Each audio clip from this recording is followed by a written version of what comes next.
காஞ்சிபுரம் இட்லி செய்கிறதுக்காக பச்சை அரிசி ஒரு கப்பு, புழுங்கல் அரிசி இட்லி அரிசி ஒரு கப்பு, உளுந்து ஒரு கப்பு ஊற வச்சிருக்கு. உளுந்து 3/4 கப்பு ஊற வச்சுருக்கிறேன் இல்லைங்களா. அது ஊறிடுது, 7-8 மணி நேரம் ஊறிடுது. இப்போ அதை நான் அரைச்சிக்கிறேன். இது வந்து நம்ம இட்லிக்கு அரைக்கிற மாதிரிலாம் அரைக்கக்கூடாது, கொஞ்சம் குறப்பாக இருக்கணும், நைஸாக அரைக்கக்கூடாது. இப்போ இதை நான் அரைச்சிக்கணும் வந்து காமிக்கிறேன். இப்போ பாருங்கள், குறன்னு அரைச்சிக்கிறேன் பாருங்கள். இப்போ நான் ஊற்றக்குள்ளே தெரியும் உங்களுக்கு, நைஸாலாம் இருக்கக்கூடாது. இப்போ குறன்னு அரைச்சிருக்கிறேன். இப்போ இன்னும் ஒரு நடை இருக்குது, அதை போட்டுக்கிறேன்.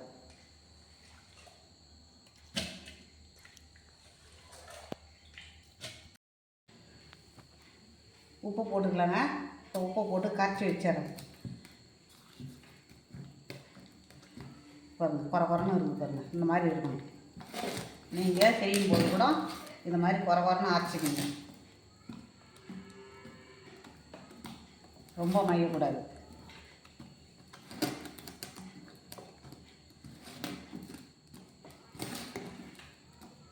கோவிலில், காஞ்சிபுரம் கோவிலில் இந்த மாதிரி இட்லி தாங்க செய்கிறாங்க. இந்த மாதிரி அரைச்சி போட்டு அவங்க மொத்தமாக எல்லாத்தையும் கலந்து, இப்போ நம்ம சொல்கிற அளவு பிரகாரம் அவங்க அதே மாதிரி கலந்து பெரிய சாக்குலலாம் சிப்பமாக வச்சுக்கிறாங்க. அரிசி, பச்சரிசி, இட்லி அரிசி, உளுந்து கலந்து வச்சுக்கிறாங்க. கலந்து வச்சு அப்படியே படியால் அள்ளி போட்டு ஊற வைக்கிறாங்க. அவங்களுக்கு ஒரு அளவு இருக்குது, கணக்கு. அந்த கணக்கு பிரகாரம் ஊற வைக்கிறாங்க. இப்போ நான் மூடி வச்சிடுறேன், காலையில் பார்க்கலாம். இப்போ வந்து மாவு புளிச்சிருக்கு பாருங்கள். நேற்று அரைச்சி போட்டது மாவு எப்படி புளிச்சிருக்கு பாருங்கள், நல்லா புளிச்சிருக்கு. இப்போ இந்த மாவில் கொஞ்சமாக எடுத்து நம்ம செஞ்சுக்கலாம். பூரா மாவு வேணாம், அப்புறம் எடுத்து வச்சா அடுத்தது செஞ்சுக்கலாம். இந்த மாவு கொஞ்சமாக எடுத்து இந்த கிண்ணத்தில் மாற்றிக்கிறேன். நேற்றே உப்பு போட்டு கரைச்சாச்சு.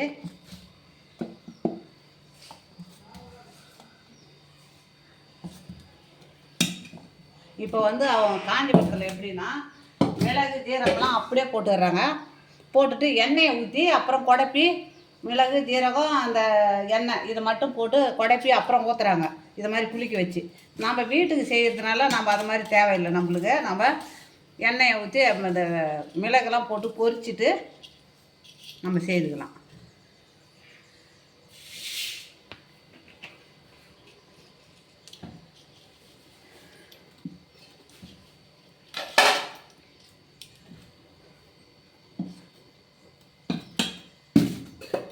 இந்த மாவு இருக்கட்டும், அப்புறமா நம்ம செய்துக்கலாம். இதுக்கு மட்டும் திட்டமாக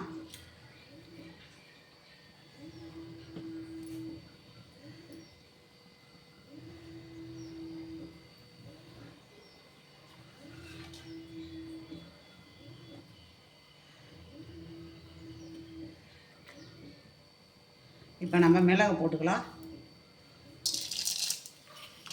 மிளகு, இப்போ ஜீரகம், இப்போ கடலைப்பருப்பு, உளுத்தம்பருப்பு,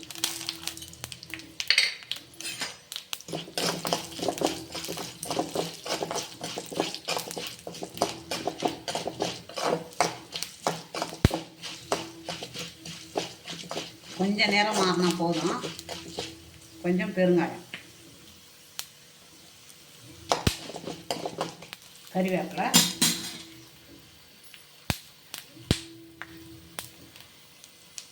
இப்போ இந்த இஞ்சி,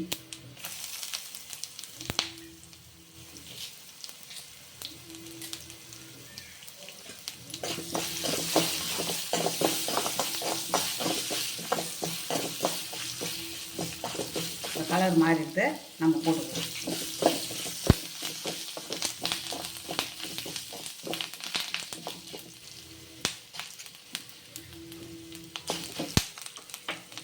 இப்போ நம்ம இதை எடுத்து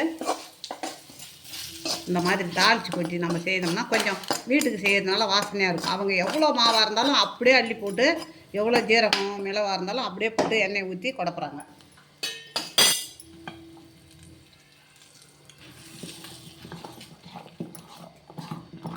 நான் ஏற்கனவே போட்டிருக்கேன், அது இதை மாதிரி போடலை, வேறு மாதிரி போட்டிருக்கேன்.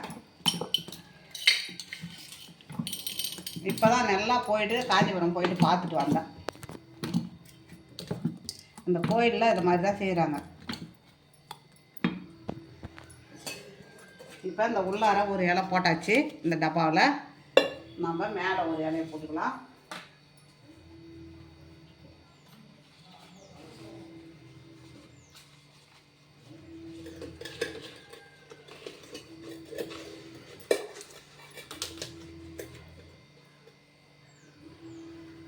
இது மேலே ஒரு இலையை போட்டுக்கலாம். விடுதாரம் இலை தான் போடுறாங்க. நம்மளுக்கு விடுதாரம் இலை கிடைக்கல, அதனால் கொஞ்சம் முத்தனை இலையாக நம்ம வாழை இலையாக போட்டுக்கலாம்.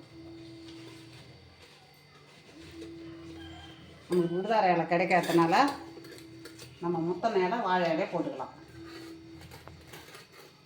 விடுதார இலை வச்சு தான் ஒரு முழுங்கல் இது மாதிரி இருக்குது, குழை மாதிரியே. அந்த முழுங்கல் குழையில் வச்சு இந்த விடுதார இலையை வச்சு ஊற்றுறாங்க. எவ்வளோ மாவாக இருந்தாலும் அதில் கொள்ளுது.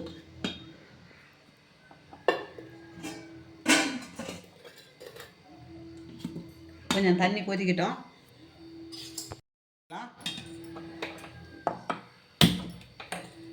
இதுக்கு சைடிஷ் வேணும்ல, அதுக்கு எண்ணெய் ஊற்றிக்கலாம்.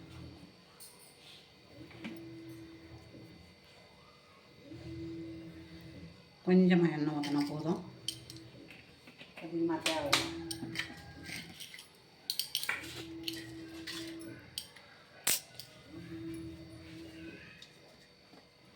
இந்த மிளகாய் நான் மிளகாய் காரம் அதனால தண்ணியில் நல்லா அலசிக்கிறேன்.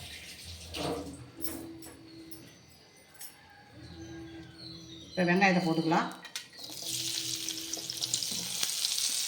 வெங்காயம், இஞ்சி 2 துண்டு, இந்த மிளகா.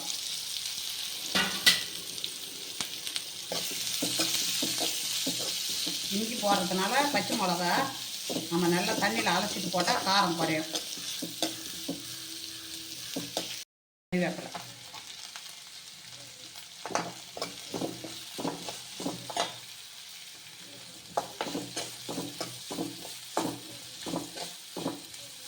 இப்போது இந்த ஒரு தேங்காயை முழுசாக வேறு எதுவுமே போட தேவையில்லை. இப்போ வறுக்கடலை போட வேணாம், நிலக்கடலை போட வேணாம், அந்த தேங்காய் மட்டும்.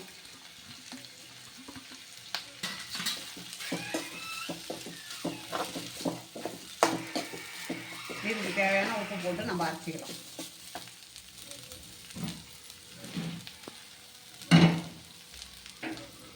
உப்பு இப்போ அவ்வளோதான். இது அப்படியே இருக்கட்டும். இப்போ இது தண்ணி கொதிக்கிற ஸ்டேஜில் இருக்குது. இப்போ நம்ம இதில் ஊற்றிக்கலாம். இப்போ கொஞ்சம் கொஞ்சமாக எடுத்து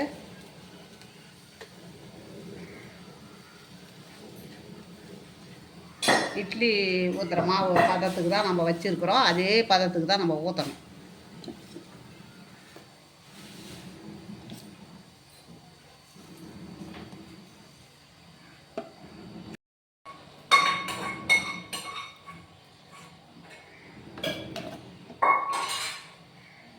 அவங்க வச்சுக்கிற அந்த குழையில ஒரு சின்ன ஒரு கிலோ அரிசி மாவு கொள்ளாது, அதை மாதிரி வச்சுருக்காங்க, பெருசாக வச்சுருக்காங்க.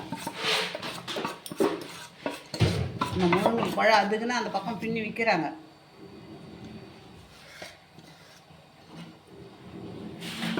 இதை நம்ம இந்த தண்ணி கொதிக்க இருக்குது, நம்ம எடுத்து இதில் வச்சுக்கலாம். கொதிக்கட்டும், கொதிச்ச பிறகு வச்சுக்கலாம், கொதிக்காத பின்ன வைக்கக்கூடாது. இது ரெடியாக வச்சுருக்கிறேன். இது மேலே ஒரு இலையை போட்டு மூடிக்கணும். ஏன்னா அந்த வேர்வை தண்ணி இதில் விடும் இல்லையா, அதனால் ஒரு மேலே ஒரு இலையை போட்டு நம்ம மூடிக்கலாம்.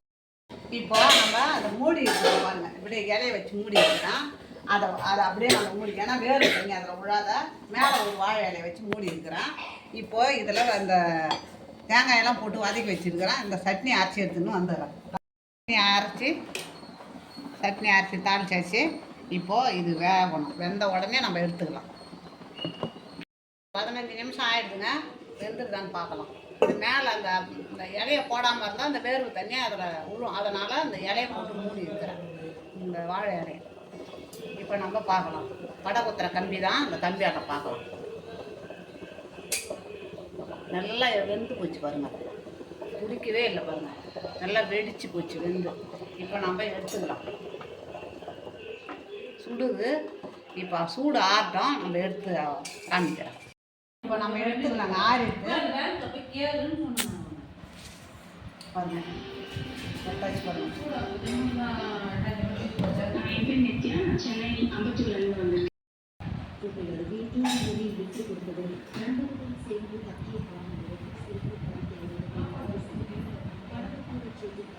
அடியில் போட்ட இலையை எடுத்துக்கலாம்.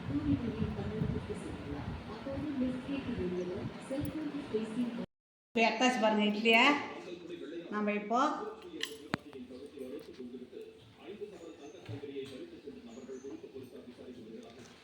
இந்த மாதிரி தான் வெட்டி வெட்டி வெட்டி இதே மாதிரி எடுத்து டூர் போனால் கூட 4 நாள் டூருன்னா கூட இந்த இட்லியை சுட்டு எடுத்துக்கின்னு இதை அவிச்சி எடுத்து ஒரு இதில் வச்சுக்கின்னு ஹாட் பாட்டில் வச்சுக்கின்னு எடுத்துகிட்டு போவாங்களாம் அவங்க காஞ்சிபுரத்தில். எத்தனை நாளாக இருந்தாலும் இது கிடவே கிடாது, அப்படியே இருக்குமா அந்த இட்லி.